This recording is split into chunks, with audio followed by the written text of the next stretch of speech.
Halo, selamat pagi anak-anak Ibu. Bagaimana kabarnya hari ini?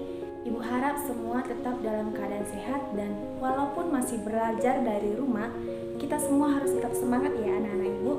Nah, hari ini kita akan belajar IPA dengan materi sistem pernapasan pada hewan dan manusia.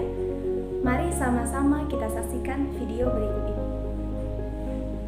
Seperti manusia, hewan juga bernafas untuk mengambil oksigen dan membuang karbon dioksida. Namun, sistem pernapasan pada hewan berbeda dengan manusia. Ada beberapa sistem pernapasan pada hewan. Nah, hari ini itu yang akan kita pelajari, yaitu sistem pernapasan pada hewan. Yang pertama, alat dan sistem pernapasan pada cacing tanah. Nah, cacing tanah ini tidak memiliki sistem pernapasan yang khusus. Namun, cacing tanah bernafas melalui permukaan kulitnya. Oleh sebab itu, cacing tanah mempunyai kulit yang selalu basah dan berlendir. Hal itu memudahkan dia untuk menyerap oksigen dari udara. Yang kedua, yaitu alat dan sistem pernapasan pada serangga atau insekta. Alat pernapasan pada serangga yaitu trakea. Trakea itu adalah tabung yang memiliki banyak cabang. Yang ketiga, alat dan sistem pernapasan pada ikan atau Pisces. Ikan bernafas menggunakan insang. Nah, insang ini adalah organ khusus berbentuk saringan yang berwarna merah muda dan selalu lembab. Yang keempat, yaitu alat dan sistem pernapasan pada hewan amfibi. Nah, hewan amfibi adalah hewan yang hidup di dalam air dan di darat. Nah, contoh dari hewan amfibi adalah katak. Alat pernapasan pada katak yaitu ketika masih berbentuk kecebong, katak bernafas menggunakan insang. Namun, ketika katak sudah dewasa, maka ia bernafas menggunakan paru-paru dan permukaan kulit. Yang kelima, alat dan sistem pernapasan pada reptil. Nah, contoh hewan reptil yaitu ular, kadal, cecak, buaya, dan lain-lain. Nah, reptil ini menggunakan paru-paru sebagai alat pernafasannya. Yang keenam, alat dan sistem pernafasan pada burung atau aves. Nah, burung bernafas menggunakan sepasang paru-paru. Ada yang menarik dari sistem pernafasan burung, yaitu ketika burung tidak terbang, maka ia menghirup udara sebanyak-banyaknya. Dan begitu juga sebaliknya, ketika ia terbang, burung tidak menghirup udara. Udara dihembuskan dari kantong udara ke paru-paru. Yang ketujuh, alat dan sistem pernapasan pada mamalia. Nah, mamalia ini adalah jenis hewan yang menyusui anaknya. Ada dua jenis mamalia, yaitu mamalia air dan mamalia darat. Contoh dari mamalia air yaitu paus, lumba-lumba. Sedangkan contoh dari mamalia darat yaitu kambing, kerbau, sapi, dan lain-lain.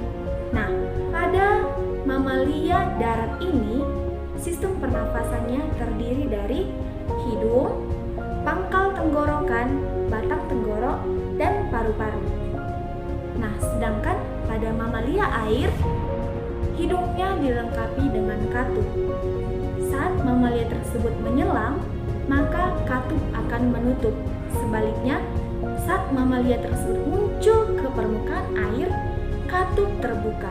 Nah, saat itulah mamalia air akan menghirup oksigen sebanyak-banyaknya serta mengeluarkan karbon dioksida dan uap air. Nah, tadi kita sudah belajar tentang alat dan sistem pernapasan pada hewan. Sekarang kita belajar sistem pernapasan pada manusia. Sistem pernapasan pada manusia terdiri atas hidung, faring, laring, trakea, bronkus, bronkiolus, dan paru-paru atau biasa disebut alveolus. Nah, mari kita bahas satu persatu. Yang pertama adalah hidung. Nah, udara masuk melalui lubang hidung ke dalam rongga hidung. Nah, di dalam rongga hidung ini terdapat rambut-rambut pendek dan tebal yang berguna untuk menyaring dan menangkap kotoran yang masuk bersama udara. Nah, selain disaring, udara yang masuk itu dilembabkan oleh selaput hidung. Nah, itu dia sistem pernapasan pada manusia yang pertama, yaitu hidung. Nah, yang kedua adalah faring. Faring itu adalah persimpangan antara saluran pernapasan pada bagian depan dan saluran pencernaan pada bagian belakang. Nah, yang ketiga adalah laring. Laring atau biasa kita sebut teka atau jakun terdapat di bagian belakang faring. Nah, laring ini terdiri atas 9 susunan tulang rawan yang berbentuk kotak.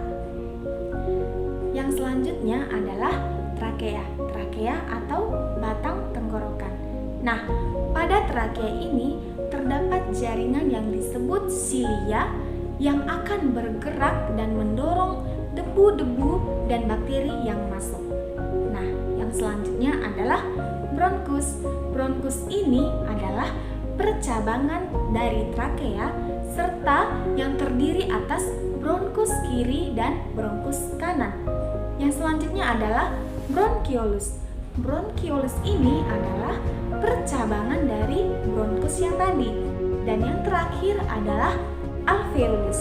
Nah, alveolus ini terdapat di dalam paru-paru yang merupakan tempat terjadinya pertukaran antara oksigen dan karbon dioksida. Nah, adapun alveolus ini dikelilingi oleh kapiler-kapiler darah. Bentuk dari alveolus ini seperti buah anggur. Nah, itu dia tadi semua sistem pernapasan pada manusia. Nah, kesimpulan dari sistem pernapasan pada manusia adalah udara masuk ke dalam tubuh melalui lubang hidung, lalu masuk ke dalam batang tenggorokan. Nah, batang tenggorokan itu adalah sebuah pipa mulai dari belakang hidung dan mulut lalu turun ke paru-paru. Nah, dari batang tenggorokan tersebut udara masuk ke dalam paru-paru.